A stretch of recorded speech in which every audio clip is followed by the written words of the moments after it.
Warahmatullahi wabarakatuh. Salam sejahtera bagi kita semua. Jumpa lagi dengan saya Kang Abin. Sore ini saya kedatangan tamu yang sangat luar biasa.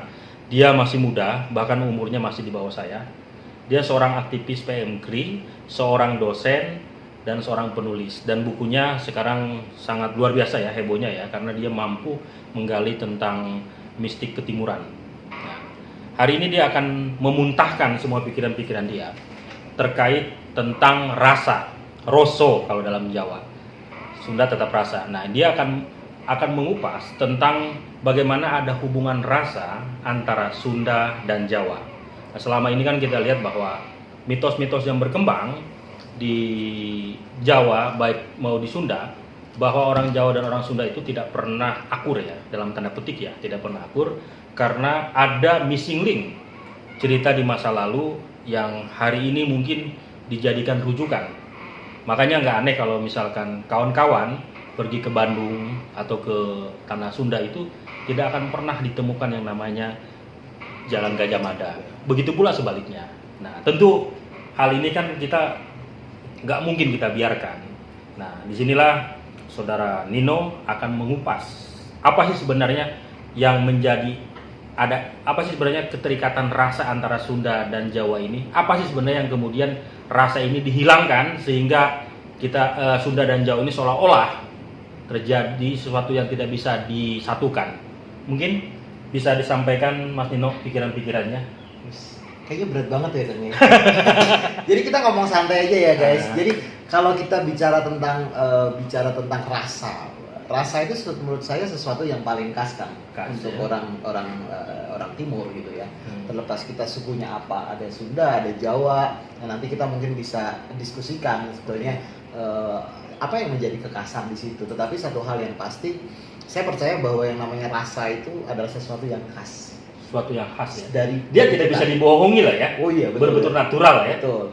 Saya waktu kecil masih ingat tuh Kang, kalau orang tua itu selalu bilang bahwa kalau kita berbuat salah itu jarang sekali orang tua marah terus bilangnya coba kamu pikirkan, enggak. Coba kamu rasakan apa yang kamu lakukan. Dalam bahasa Jawa orang selalu bilangnya coba rasakno apa yang kamu lakukan. Jadi pendekatan itu saya percaya bahwa itu memang khasnya kita. Dan satu hal yang pasti, rasa itu yang membuat kita menjadi bangsa yang sangat menarik untuk dikaji. Oke. Kenapa itu menarik kan? Jadi contoh kan mau kita Sunda, mau kita Jawa itu ada kesamaan. Contoh ya, saya pernah sekolah di daerah Bandung gitu ya, saya belajar bahasa Sunda. Dan saya juga orang Jawa yang belajar bahasa Jawa gitu. Ada satu kesamaan di mana bahasa itu ternyata mempengaruhi bagaimana orang berperilaku, bagaimana orang bersikap terhadap manusia yang lain. Oke. Contoh kan, kalau saya sekarang bekerja di sebuah perusahaan multinasional gitu loh, orang biasa memanggil bos kita orang Amerika gitu kan, langsung aja kita panggil namanya. Hey Jin or something gitu kan, langsung nama gitu kan. Nggak perlu kita pakai Mister atau apa gitu kan. Berbeda dengan kita gitu loh. Dan itu ternyata benar-benar masuk ke kita gitu loh. Saya kalau manggil orang yang lebih tua itu nggak bisa tuh cuma panggil nama gitu ya. Kayak ada yang ganjel ya. Kayak ada yang ganjel karena ternyata sebuah bahasa itu mempengaruhi kita bersikap. Oke. Ya. Orang-orang sekarang sering bilang gini kan, kenapa ya anak-anak sekarang susah diatur gitu ya. Oke. Zaman dulu tuh orang dikasih tahu langsung dengerin, takut gitu kan. Jangan lewat ada hantu, langsung ngerti lah menurut saya manut ya. Manut gitu.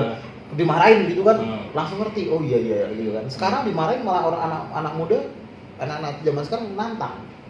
Kenapa? Karena ada satu hal yang hilang, yaitu masalah rasa. Budaya kita itu sudah mulai hilang. Kenapa saya selalu bilang seperti ini? Karena ini penting banget kan menurut saya kan. Karena contoh, saya itu sekarang membahasakan sama anak itu, sekarang saya mulai mengenalkan soal bahasa, masalah rasa. Karena apa? Karena dengan rasa kamu akan bisa menghormati orang lain. Dengan rasa kita bisa menghormati orang lain. Betul. Contoh, kalau orang Jawa mengatakan sudah makan, itu kan untuk orang yang lebih tua itu kan sampun dahar deh, gitu kan. Kalau orang Sunda kan kalau dahar itu kasar. Tapi yang tuang ya kan. Nah, ketika kita berbicara seperti itu, ada satu hal yang pasti adalah bagaimana kita bersikap terhadap orang tua itu. pasti kita ada rasa hormat di situ. Mau nggak mau, bener nggak kan? Menurut Kang Abin gimana nih? Iya, betul.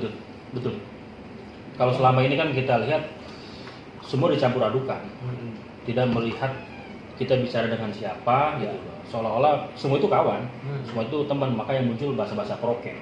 Sebetulnya bicara tentang kawan nggak jadi masalah kan, cuman kan menurut saya ada satu hal yang pasti bahwa ada satu sisi di mana sebetulnya bahasa itu mempengaruhi cara kita bertutur, cara kita bersikap terhadap segala sesuatu. Saya percaya itu gitu loh.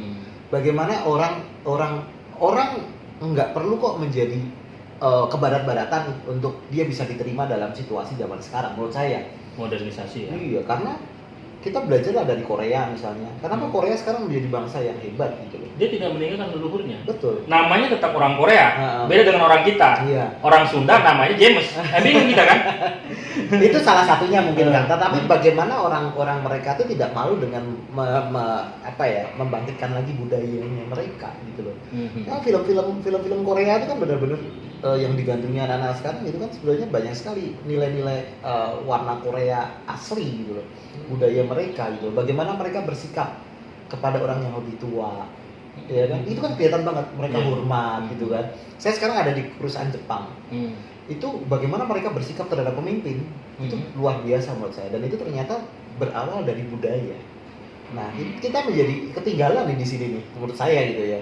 Anak-anak muda sekarang agak aneh gitu loh menurut saya, jadi nggak semua gitu loh, tapi mereka merasa bahwa budaya itu ketinggalan zaman gitu loh. Padahal sebetulnya yang memperkaya kita apapun suku kita budaya itu. Berarti kalau pandangan Mas Nino itu budaya kita ini memang sudah di bawah titik nadir ya. Generasi kita untuk untuk membudayakan budaya kita sudah di bawah titik nadir ya. Saya sih melihat bahwa banyak sebuah gerakan budaya itu menjadi tidak populer sekarang. Dan generasi, kalau kita bicara tentang generasi sosiologis kan sekarang ini ada bahasanya kan, ada orang Gen X ya kan, ada yang namanya gampangnya baby boomers, kita ini orang millennials demografis, ya kan? Ada yang millennials, ada yang kita tuh disebutnya zaman now. Nah, kalau orang-orang yang zaman dulu itu kan orang yang memang dididik dalam tanda kutip situasinya itu sangat budaya itu menjadi hal yang sangat menarik gitu kan. Orang masih diajarkan itu. Nah, anak-anak zaman saya itu, zaman kita lah kan, itu kan sudah mulai orang tuanya itu mendidiknya mungkin sudah berbeda karena ada perkembangan zaman. Nah, apalagi yang sekarang gitu loh kan. Nah, cuman satu hal yang menurut saya menarik adalah bagaimana saya sekarang lagi senang itu pergi ke kampung-kampung melihat bagaimana mereka mendidik anak. Ya kan? Oh, ternyata masih menarik kan. Gitu loh, bagaimana mereka menerapkan kamu boleh di mana aja tapi kamu jangan lupa kamu tuh siapa. Sudah ditanamkan ya. Sudah ditanamkan. Itulah kenapa saya nggak pernah malu tak medok bahasa Jawa nih. Saya keluarkan Jawa saya gitu. Karena buat saya ini satu hal yang cukup menarik bahwa ini identitas saya. Saya orang Indonesia, saya orang Jawa. Ciri khas itu nggak bisa bilang. Kang Abin orang Sunda, orang Indonesia. Suat gitu loh. Karena memang kita anak saya namanya Raden. Iya. Jelas. Iya. Orang walaupun orang bertanya kenapa Anda bergaul dengan orang kota, bergaul dengan orang-orang berpendidikan, tapi kenapa nama anak-anak kampungan? Saya tidak begitu juga. Saya cuma hanya jawab bahwa saya tidak mau meninggalkan identitas. Betul Bang. Itu. Kalau saya jawaban saya itu doang. Apa itu identitas? Saya sampaikan kepada mereka bahwa ini jati diri. Kalau kita nggak punya jati diri, wajar kalau kita terombang-ambing kehidupannya. Saya itu aja sampaikan. Tapi kan di dalam situasi sambil ngopi, kan? Karena buat saya ini bukan sponsor bukan ya? Karena buat kita kopi itu berbicara. Kopi itu bisa membuat kita jadi media komunikasi yang akhirnya tertuang ya. Jadi teman-teman, ini kita nggak usah terlalu serius kali ya Kang ya. Tapi harus ambil maknanya. Tapi ada sesuatu yang mungkin kita bisa ceritakan. Jadi kayak orang bicara tentang memaknai kalau orang-orang muda sekarang kan selalu ditanya, kamu orang mana sih? Oh, orang desa. Satu hal yang cukup menarik adalah zaman saya dulu, saya ingat anak-anak muda kalau dibilang desa itu malu. Iya. Oh, kamu desa gitu kan, malu saya. Tapi sekarang ada satu gerakan yang cukup menarik adalah kembali ke desa. Orang nggak terlalu malu. Dan bahkan kalau kita bicara tentang desain makanan, restoran, semua ikon-ikonnya desa kan. Betul. Sebetulnya ini ada satu gerakan yang cukup menarik bahwa orang pengen kembali lagi menghidupkan lagi budaya desa dan segala macam. Cuman permasalahannya apakah dibarengi dengan filosofi dan nilai-nilai yang benar gitu kan. Nah, bagaimana cara dibarengi supaya kebudayaan kita ini kembali seperti masa lalu? Menurut saya Kang, saya cuma percaya pada satu hal bahwa melestarikan sebuah budaya itu nggak cuma sekedar gimmick. Oke. Artinya gimmick tuh yang kelihatan di luar bahwa kita mendesain rumah seperti desa, enggak gitu. Tapi bagaimana kita juga sudah mulai membiasakan lagi membaca apa yang menjadi nilai-nilai luhur dari budaya kita, gitu kan? Apa yang menjadi keprihatinan kita saat ini? Paling prihatin saat ini adalah tidak banyak sekarang orang yang dalam tanda kutip itu concern terhadap hormatnya seseorang kepada orang yang lebih tua. Iya nggak sih kan kalau kita lihat? Betul. Ya kan?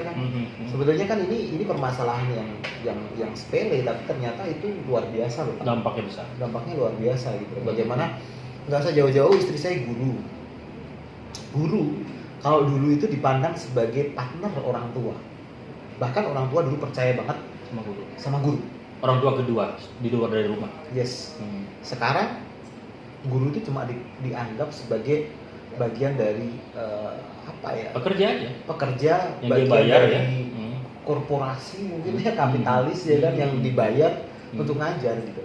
Jadi kalau bicara budaya itu banyak juntrungannya, nanti bicara tentang pendidikan, bicara tentang macam-macam sih Kang, menurut saya Kang. Jadi kalau tadi kita bicara tentang gimana sih caranya kita memulai, sebetulnya paling penting adalah memulai dari rumah kita. Dari rumah kita bercerita, kita tetap firm dengan cara kita hidup sebagai orang Jawa, orang Sunda, orang apapun Anda. Saya percaya bahwa yang namanya sesuatu cara hidup yang dihidupi, oke, menarik itu akan berdampak luar biasa terhadap sebuah kehidupan. Sehingga apa kan? Sehingga orang akan menjadi lebih menurut saya lebih asik hidup. Sekarang kan orang mengalami insecure ya dalam hidupnya ya. Gue nggak tenang, gue nggak nyaman, gue nggak tenang, gue nggak nyaman. Lihat orang lebih kaya, lihat orang lebih pintar, gitu kan? Sebetulnya permasalahannya adalah di dirinya gitu.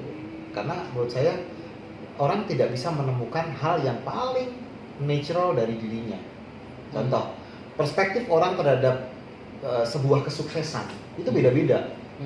Tapi banyak orang dipaksa melihat perspektif kesuksesan itu cuma pada satu perspektif. Orang sukses kaya, padahal belum tentu. Buat saya orang sukses itu tergantung bagaimana Anda menikmati hidup Anda. Kebahagiaan lah ya. Iya. Happiness ya. Bener nggak sih kan? Bener. Sekarang orang bicara, gue tajir gitu kan. Tapi kalau kita lihat, apakah mereka bahagia? Kan nggak juga. Nggak. Ya kan? Jangan-jangan mereka menggunakan standar hidup orang lain yang membuat akhirnya mereka nggak happy. Malah paranoid malah.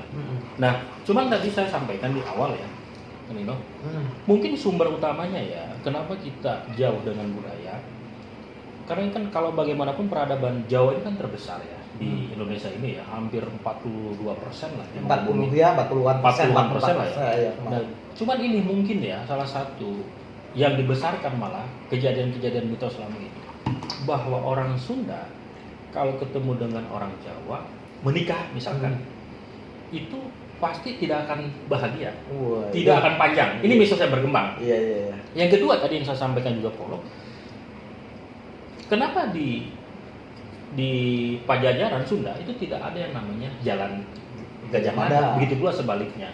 Nah, mungkin hal-hal yang kayak begini sehingga orang asik ribut bicara budaya itu, asik ribut-ributnya aja gitu loh. Nggak asik ributnya. Tapi bukan bicara tentang bagaimana Sunda ini sebenarnya ada nggak sih kesamaan dengan Jawa? Apakah Jawa itu Sunda atau Sunda itu Jawa? Oke. Itu. Ini menarik sih. Tadi sebetulnya permasalahan yang kita sampaikan di belakang tadi kan sebetulnya itu bagian dari dampak-dampak di mana budaya itu sekarang sudah mulai orang menjauh ya kan. Tapi kalau kita mau diskusi yang tadi itu yang namanya stereotype kan, kalau menurut saya kan. Stereotype tentang Jawa Sunda gitu kan. Orang Jawa itu nggak bisa loh nikah sama orang Sunda, gitu pula sebaliknya. Saya pernah punya pacar. Berarti nggak bisa dulu. Di Jawa pun sama kalimat itu muncul ya? Sama. Saya pernah punya pacar. Berarti ini ada oknum yang nyebarin kayak begini nih. Bukan oknum sebetulnya, makanya saya bilang ini stereotype. Kenapa stereotype itu bisa ada? Ya ini nanti menarik untuk kita lihat. Jadi apa ya, teman-teman mungkin sekarang bisa banyak baca di apa ya? Saya membahas di buku saya juga itu. Gitu. Oh ya, Mistik Ketimuran. Mistik Ketimuran. Itu bukunya keren gitu. Bisa download di Ipusnas, itu ada kok. Oh, bisa langsung sekarang ya? Iya, di Ipusnas. Luar biasa. Di e-book juga ada gitu kan. Jadi sebenarnya buku itu bukan buku yang wah sih Kang sebenarnya, karena itu buku simpel sebetulnya. Saya cuma mengangkat hal-hal yang paling mendasar dari kita gitu kan. Itulah tidak sombongnya Om Nino. Padahal saya membaca buku itu sampai berulang-ulang karena memang harus betul pemahamannya ya, jangan sampai salah sedikit pun. Karena ini akan fatal ujungnya. Kalau nggak percaya baca aja. Jadi gini kan, saya lagi lanjut yang namanya stereotype kan. Jadi saya pernah punya pacar orang Sunda kan. Oke. Waktu itu nyokap bilang gini nih, kowe ojo pacaran be wong Sunda. Kamu jangan pacaran sama orang Sunda. Kalau kamu pacaran sama orang Sunda nanti kamu menikah ya. Saya SMA di Bandung ya kan. Kalau saya kan awewe Bandung. Cakep ya kan ya. Dayang Sumbi jatuh di situ dulu. Konon kabarnya. Susuk Dayang Sumbi jatuh di situ. Nah terus saya cuma bilang sama orang tua saya gitu loh. Kenapa gue nggak boleh pacaran sama orang Sunda gitu loh. Waktu itu adalah sebut saja Bunga lah ya cewek itu. Waktu itu orang tua saya nggak bisa menjawab. Ya pokoknya jangan. Nah begitu pula dengan si Bunga itu. Dia bilang bahwa lu jangan pacaran lah sama orang Jawa gitu. Orang Jawa itu malas. Nah, laki-laki Jawa malas. Begitu pula ibu saya juga bilangnya bukan ibu sih. Orang kebanyakan lah ya, tapi hampir semua salah satunya ya orang tua lah. Iya, hampir rata-rata semua tamu gitu. Nah, tapi tahu nggak sih kan kenapa ada seperti itu? Saya pernah nanya sampai detail. Kenapa? Nggak semua orang Sunda gitu, nggak semua orang Jawa seperti itu. Gitu kan? Saya juga bilang sama pacar saya dulu kan nggak semua orang Jawa kayak gitu. Nah itulah namanya stereotype. Nah stereotype itu bisa terjadi karena apa? Ternyata karena sejarah masa lalu.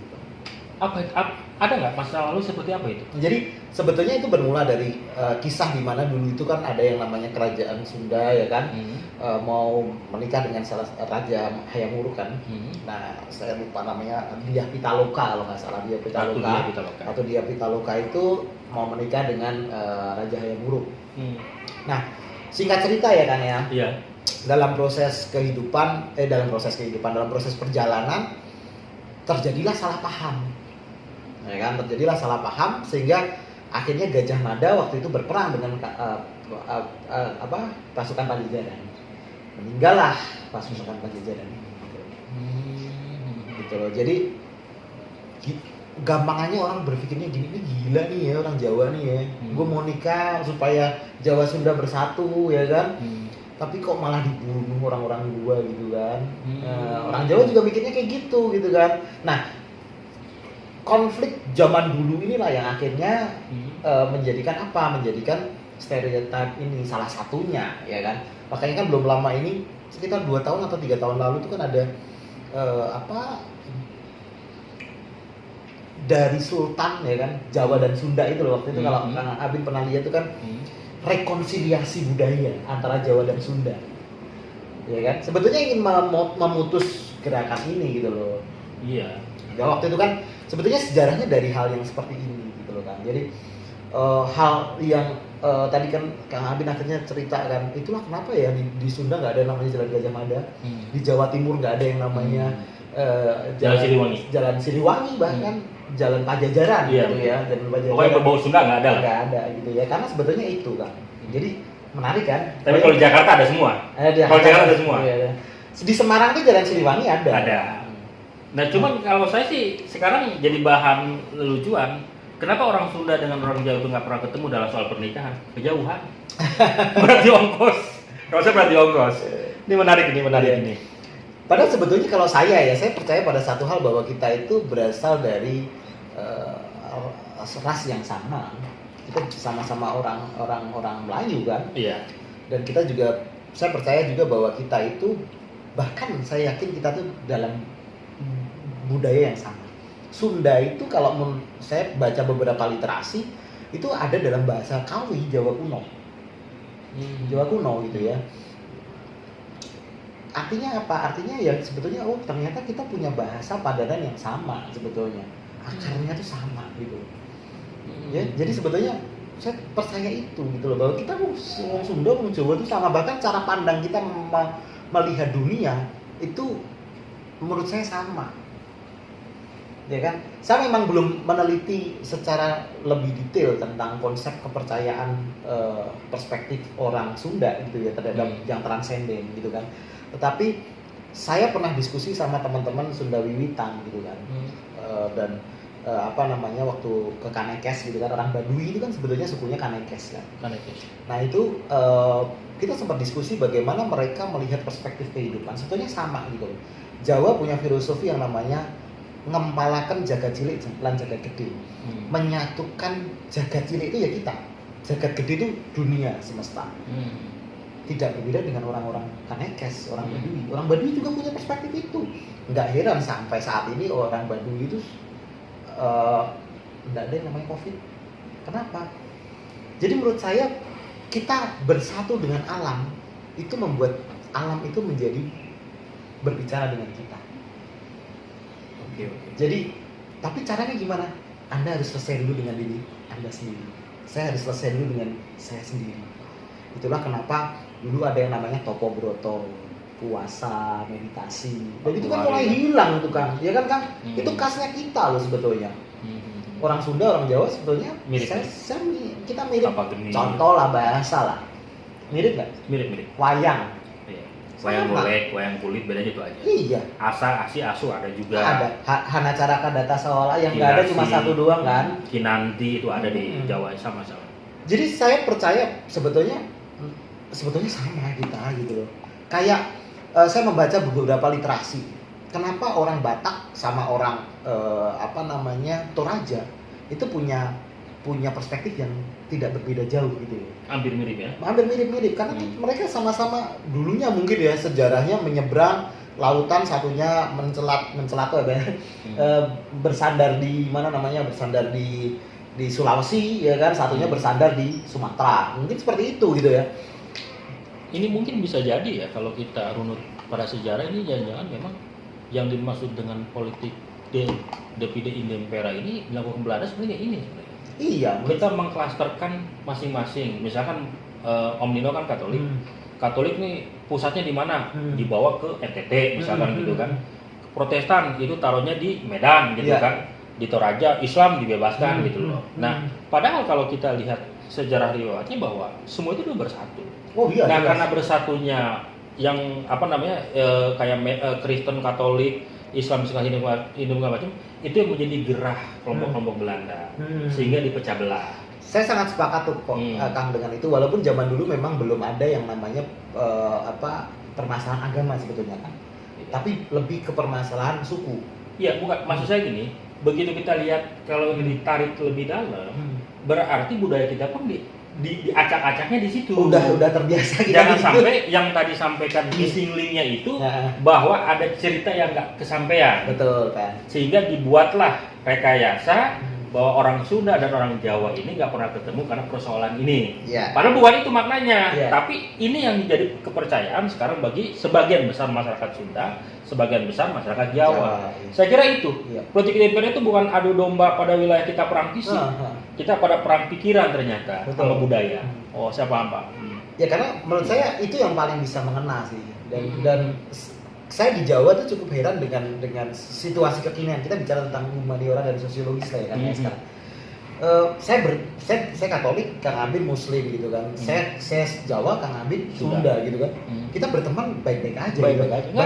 Bahkan di Jawa itu saya pernah loh buka puasa di traktir loh. Padahal dia Katolik, tapi dia buka puasa dia traktir saya katanya. Dia bilang saya penting saya dapat pahala. Saya juga bingung jawabnya gimana gitu loh.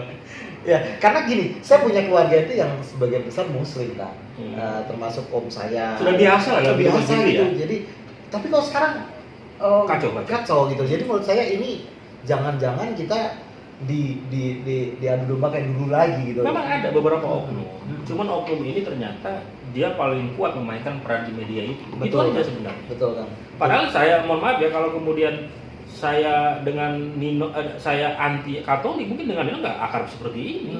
Bukan hanya sama Nino, saya dengan Protestan, dengan Hindu, dengan biasa aja. Toleransi itu kita lebih toleransi kok. Betul kan. Toleransi kita lebih toleransi. Bahkan saya kan nulis, saya bukan orang Hindu tapi saya nulis tentang filsafat Hindu. Jadi filsafat Hindu. Jadi mistik ketimuran itu menarik teman-teman. Jadi waktu saya nulis itu saya mencoba untuk menggali apa sih sebetulnya yang paling khas dengan orang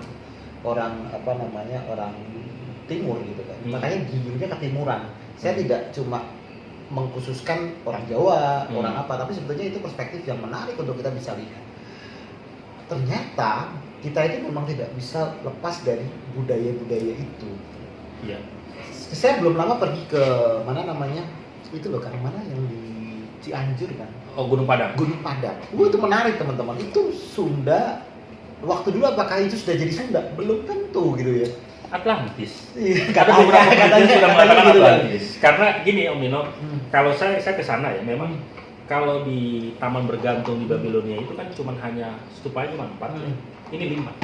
Ya. Artinya lebih modernan Cianjur dibandingkan yang di sana. Betul. Di Taman Bergantung Babilonia. Betul. Artinya memang riwayat kita lebih duluan. Maka orang mengatakan bahwa ini Atlantis. Bahkan Columbus sendiri mengatakan bahwa di Atlantis itu musim cuma 2. Yeah. Banyak pulau, banyak ini dan segala macam ya. Mau tidak mau pilihan kita cuma hanya mengalami 2 musim kan. Yeah. Nah, cuman kadang-kadang ya itu lagi kita dijauhkan dengan budaya itu, kita dijauhkan dengan leluhur kita. Bukan leluhur kita menjauhkan dengan kitanya.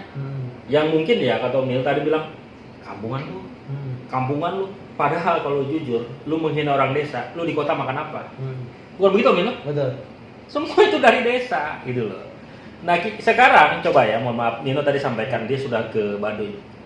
Orang modern berpikir bahwa apapun akan sembuh dengan uang, tidak akan kena dengan apapun. Ternyata menghadapi COVID, orang Baduy jagonya. Yes, betul. Bayangkan kita menghina kampung, kita menghina orang yang tertinggal, tapi mereka merdeka secara kehidupan. Betul kan? Betul ya? Betul. Saya sepakat dengan itu. Dulu orang kalau orang bicara tentang kehidupan ditanya, lu pengen apa? Gue pengen tajir. Setelah tajir, how gitu kan? What's gain gitu kan? Ditanya lagi kan? Gue pengen punya ini. Dan sekarang ada satu hal yang cukup menarik teman-teman kalau kita diskusikan, apa yang ditanyakan dan sehari orang adalah gue pengen sehat. Jadi COVID itu sebetulnya menurut saya ya kan, yang kita jadi ngomong COVID nih, dalam perspektif budaya ya, dalam perspektif budaya ya. Yang mempertahankan budaya itu adalah manusia. Dan biasanya manusia tahu penyembuhan penyakit. Iya betul. Saya cuma percaya gitu kan, bahwa ternyata COVID itu mendewasakan kita. COVID itu mengajarkan sebuah nilai kehidupan yang menurut saya menarik gitu. Ternyata nggak melulu semua finansial, tapi sehat pun sekarang menjadi satu hal yang perlu kita upayakan. Jadi bahagia ini zaman sekarang bisa berubah gitu ya. Bisa ketawa deh. Ya, bisa sehat gitu kan. Kondisi yang sekarang semerawut. Kita bisa ngobrol gini kan ya kan. Jadi teman-teman kita nggak pakai masker karena kita sudah tes ya, Kang Amin juga udah tes ya. Jadi waktu kita melakukan ini ya kita protokol ya kan. Protokol kesehatan untuk dijaga. Jadi kita bisa melakukan ini aja udah senang banget. Tapi intinya imun kita kuat karena bahagia. Bahagia betul. Kalau dompet sih kita bisa perdebatkan. Tapi intinya bahagia dulu, maka insya Allah itu COVID jauh lah. Amin. Jadi itu kan menurut saya percaya pada itu sih, bahwa yang namanya kebahagiaan itu lagi-lagi rasa. Selesaikan dulu dengan diri kita. Kalau kita bisa selesai, kita bisa mempengaruhi orang lain. Contohkan, sekarang itu kan di ilmu manajemen kekinian tulis. Bahkan ada yang orang bicaranya kontemporer, sosiologis gitu kan, ada yang namanya ilmu NLP, hipnosis gitu kan. Bagaimana orang mempengaruhi orang lain dengan bahasa. Itu ilmu barat kan. Tapi sebetulnya orang Jawa, orang Sunda udah punya itu. Contohnya? Nah, saya belum lama ini kan lagi mempelajari yang namanya NLP, Neuro Language Program. Jadi bagaimana kita itu bisa mempengaruhi orang lain dengan cara mengatur bahasa kita. ya kan? Hipnosis, bagaimana kita bisa menginfluence orang lain. Oke. Dengan cara apa? Dengan teknik. Ya, hipnosis kan seperti itu. Doktrin lah ya. Bukan doktrin, bukan ya kan. Sebenarnya itu teknik, kalau teknik bertanya, mempengaruhi orang lain dan segala macam itu kan sebenarnya teknik coaching salah satunya. Nah, tapi sadar nggak sadar, orang Jawa, orang Sunda itu sudah seperti itu. Makanya filosofinya ngempalakan jagat cilik dan jagat gede. Mempersatukan jagat cilik itu kita. Kalau kita sudah sendiri, sudah yakin, kita sudah selesai, kita bisa kok mempengaruhi orang lain. Sekarang nggak usah jauh-jauh. Banyak orang yang nggak ganteng, nggak cantik, tapi orang itu dan nggak pintar kadang-kadang. Tapi orang itu punya spiritualis yang baik, yang keren. Orang lain akan melihat orang itu, diomongin apapun siap. Pernah nggak lihat orang seperti itu kan? Auranya muncul. Nah, karena itu dia sudah bersatu dengan dirinya, dia sudah selesai dengan dirinya. Mau bicara mempengaruhi orang lain gampang.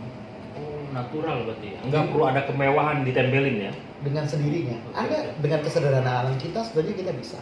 Dan itu saya coba praktekkan. Oh, ternyata muka standar kayak saya ini bisa dulu ya pengen zaman playboy itu kan ya. Itu ternyata bisa loh kan gitu loh. Jadi sebetulnya gimana kita? Karena kadang makanya saya punya sebuah quote, orang yang berpikir dirinya itu tampan, ganteng, tidak akan pernah mungkin bisa jelek. Orang yang berpikir dirinya tampan atau ganteng tidak akan mungkin bisa jelek. Kita pause dulu aja sebentar. Nah, tadi tanpa disadar oleh teman-teman toleransi.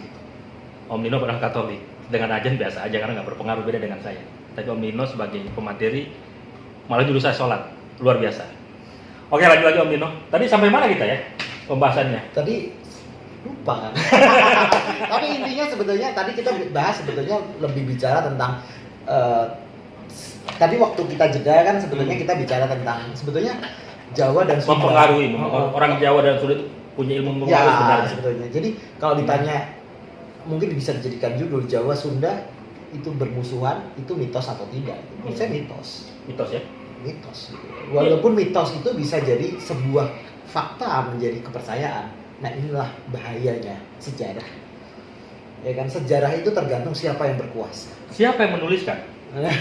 Iya kan, betul nggak sih? Betul. Makanya saya percaya bahwa kita sebagai anak bangsa dengan latar belakang yang berbeda, yuk kembali lagi nguri-nguri budaya kalau orang Jawa bilang, kembali belajar tentang budaya kita dan kembali lagi menyuarakan siapa kita, ya kan? Ya nggak kan? Disitulah menariknya ya. Kadang saya pun ya pribadi ya jujur, bukan hanya Om Nino. Kalau saya mungkin di awal dulu waktu SMA, SMP dan SMA lah, nggak mau loh, jangan menikah, nggak mau saya punya pacar orang Jawa. Jujur saja, karena memang tertanam dalam otak saya itu bahwa Jawa ini begini itulah, nggak bisa saya sebutkan. Nah, seiring waktu berjalan, saya mengenyam bangun pendidikan, kuliah, saya mulai agak terbuka. Bahkan saya mohon maaf pribadi ya, ketika saya SMP SMA pun karena kejadian di saya Om Nino itu dengan sedang waktu kan tentang penghinaan umat Islam ya, 98 itu terjadi ketika puasa, kemudian terjadi huru hara ya, kemudian turunnya Pak Harto itu dasar awalnya salah satunya itu dari Rengas Dengklok, dan itu perang dengan Kristen Om Nino, termasuk kejadian yang di Ambon ya Om Nino ya, segala macam. Nah itu mempengaruhi pikiran saya, dan waktu itu pikiran saya itu masih terbatas, namanya SMA gitu kan. Nah hal-hal kayak begitu menjadi, kalau orang Sunda bilang itu cadu itu anti bahwa ini seolah-olah bahwa yang paling benar adalah agama saya, bahwa yang paling benar adalah suku saya gitu. Nah ternyata bukan benar, tapi saya sendiri melakukan pembenaran kepada penglihatan saya yang salah. Padahal sejatinya ya suku Sunda dan suku Jawa, apalagi Om Nino sudah menyampaikan, itu ternyata memang ada keterikatan karena kita memang tidak jauh jaraknya dan berada di pulau yang sama gitu. Nah dari situ ketika saya mulai kuliah saya sudah mulai terbuka gitu, anti kayak begitu saya hilangkan. Saya juga ya wajar lah, namanya kita masih ini, Om Nino juga mungkin berpikir itu juga lah, semua sama. Nah makanya dengan diskusi hari ini kita bongkar semua Kita tadi bicara tentang spek agama, spek budaya, dan spek suku. Nah, di sini sebenarnya sudah kita buka semua, ternyata nggak ada yang diributan sebenarnya. Nggak ada yang diributin. Nah, cuma ternyata memang ada oknum-oknum.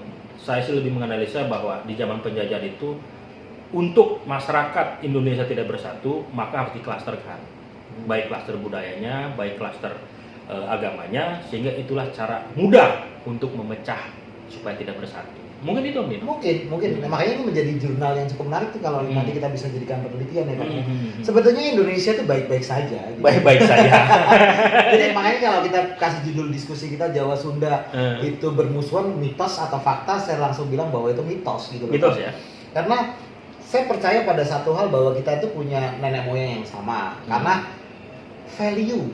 Coba kita bicara value lah. Sama nggak sih Sunda Jawa? Sama gitu loh. Sama. Bahasa aslinya sama, kita dari Sanskerta juga sama. gitu.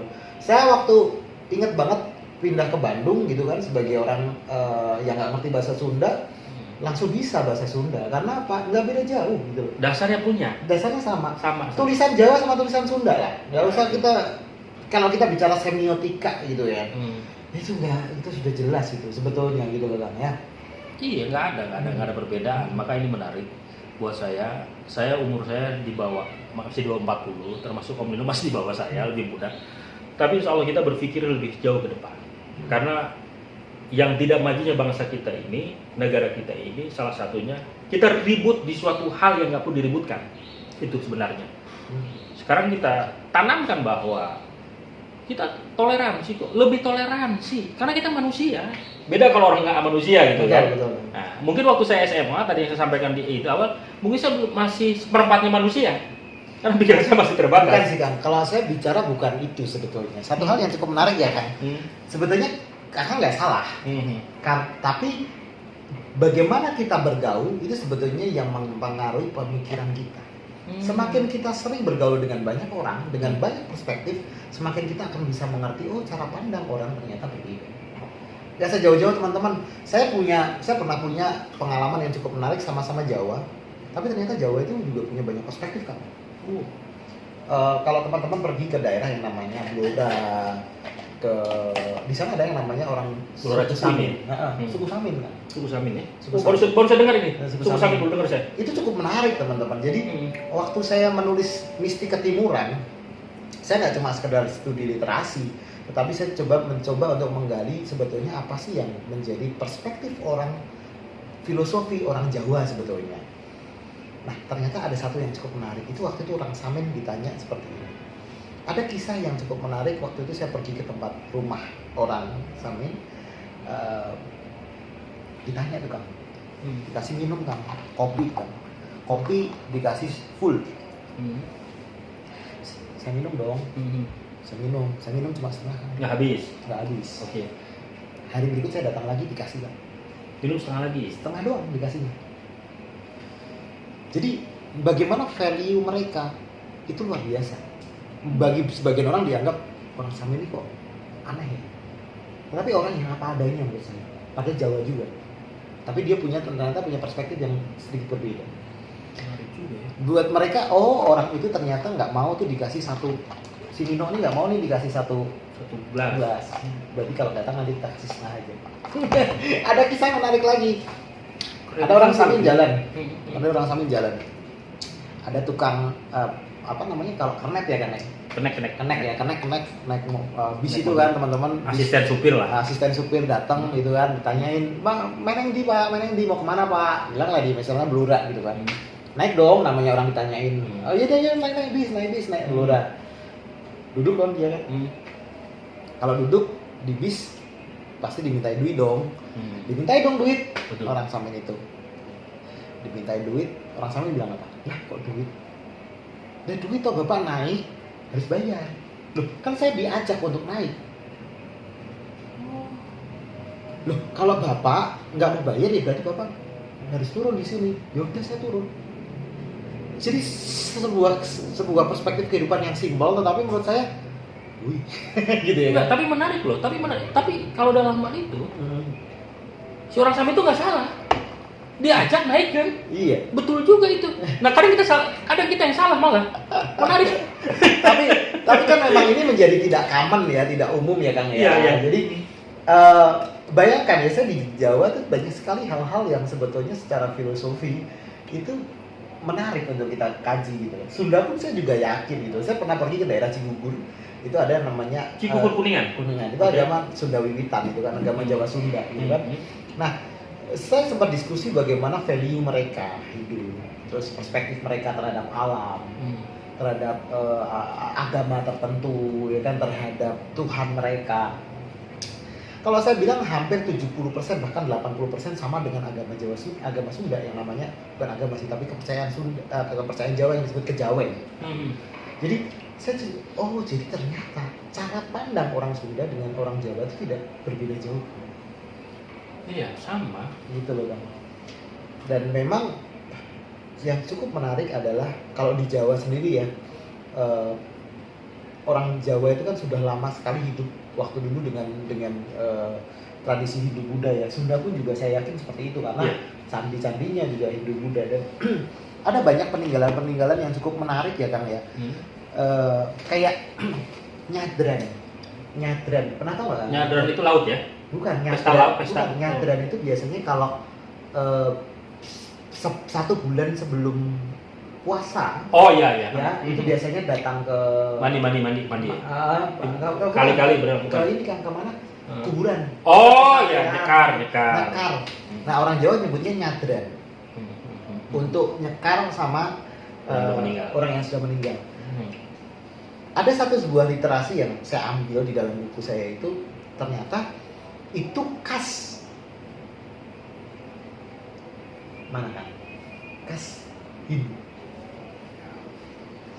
Bukan Hindu menurut saya bahkan, tapi itu khas Jawa. Leluhur kita yang lama ya. Nah, kenapa ini bisa? Jadi itu adalah sebuah kisah di mana waktu itu Hayam Wuruk melakukan upacara yang namanya sadra. Jadi orang akhirnya kan jadi nyadran itu mungkin kali ya. Tapi sebelumnya itu ada namanya upacara Srada. Bapak, teman-teman bisa browsing di Wikipedia Srada, tulisannya Srada itu nanti itu langsung merujuk pada buku saya. Nah itu dikisahkan sebetulnya itu adalah saat dimana Hayam Wuruk mencoba untuk menghormati roh leluhur gitu. Ya, 3 hari 7 hari itu juga bagian penggalan dari sana juga. 3 hari 7 hari 40 hari itu bagian dari sana. Dan itu yang menurut saya cukup menarik, bagaimana gila ya, Islam, Kristen, Katolik atau apapun agama itu bagaimana disebarkan di tanah Jawa dan tidak menghilang kejawaannya gitu. Itu yang menurut saya cukup menarik gitu. Menarik ya. Jadi artinya lokal wisdomnya nggak terganggu lah ya. Iya, lokal wisdomnya tidak terganggu gitu. Iya. Makin menarik kan, pemirsa. Nah inilah sepenggal cerita kita ya, walaupun ngelantur ya, tapi insya Allah ada isi dan maknanya.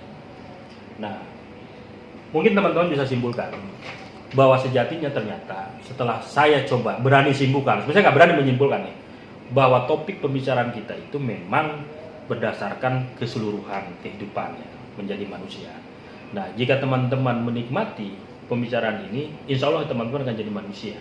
Karena sejatinya manusia orang yang punya rasa dan roso. Karena roso itu sejatinya adalah manusia. Manusia yang memanusiakan manusia tentu dia punya rasa. Tapi kalau manusia yang tidak memanusiakan manusia, mati rasanya.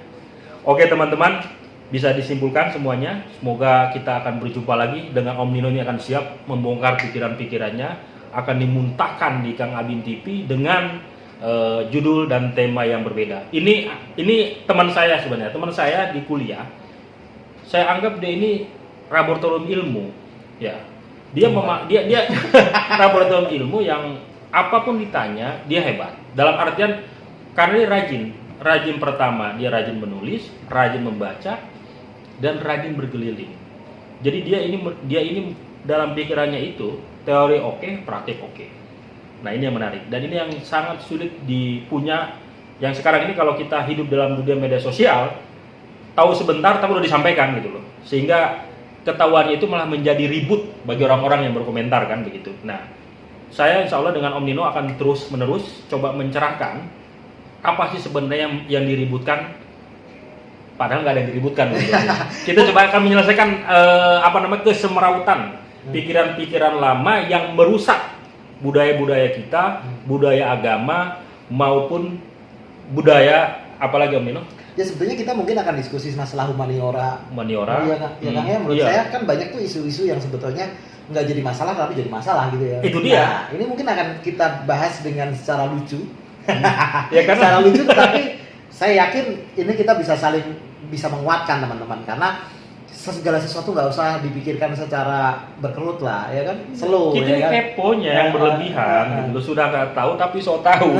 Nah kesotauannya itu malah memancing ribut. Nah ini yang bahaya dan ini memang sekarang kondisi begini memang menyerang bukan hanya bangsa kita, hampir keseluruhan.